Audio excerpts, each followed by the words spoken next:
Jimmy Breslin, the cigar-chomping, hard-nosed newspaperman who won the Pulitzer Prize for his daily news columns championing ordinary New Yorkers, died Sunday morning.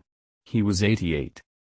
The cause of death was complications from pneumonia, his personal physician said. Breslin's colleagues mourn the loss of a street-smart truth-teller who scoured the streets of New York, pen and paper in hand, looking for stories no one else could capture. "There's all this talk now of American greatness. He spent his life looking for true American greatness," former news columnist Michael Daly said. "If you want to know American greatness, go back and read all the work that Jimmy wrote." The curmudgeonly columnist and author, whose velvety and witty writing style uplifted the downtrodden and eviscerated the scoundrels, crafted copy for the News, Newsday, the New York Herald Tribune and New York Journal American. For more than 40 years, James Earl Breslin was the newspaper reporter New Yorkers trusted and clamored to read, and other journalists strived to emulate. Even murderers sought to communicate with him.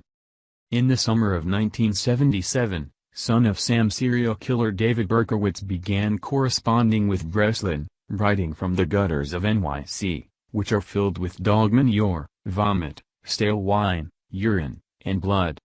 Breslin's columns for the News on the Son of Sam's chilling missives offered insight into the mind of a madman on the loose and left the city gripped in fear. "The night he got arrested, I walked into the courtroom in Queens and he pointed at me, and said, 'There's Jimmy Breslin, my friend,'" Breslin once recalled. "What was that?" "Shoot him," I said. Asked in a 2012 interview what he aimed for as a journalist, Breslin replied, "To please a reader, me.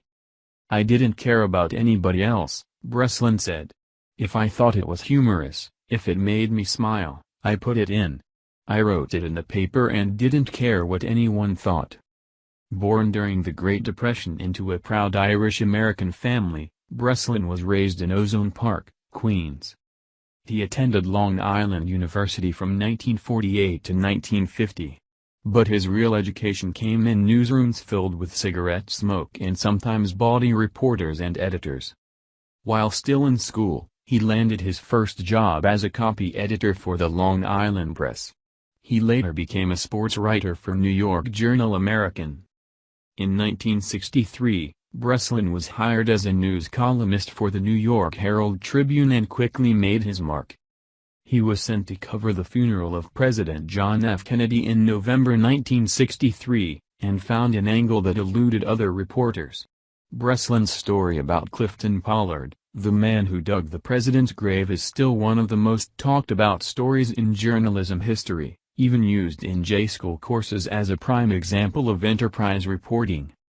One of the last to serve, John Fitzgerald Kennedy, who was the 35th president of this country, was a working man who earns $3.01 an hour and said it was an honor to dig the grave, Breslin wrote. Over the next quarter-century, Breslin was a scoop machine, scoring exclusives about government corruption and mafia malfeasance. He was also a deadline artist, filing some of his best work on the shortest notice. After getting a late-night call in 1980 about John Lennon's murder, Breslin found the cops who responded to the shooting and recounted their harrowing evening in time for the next day's paper.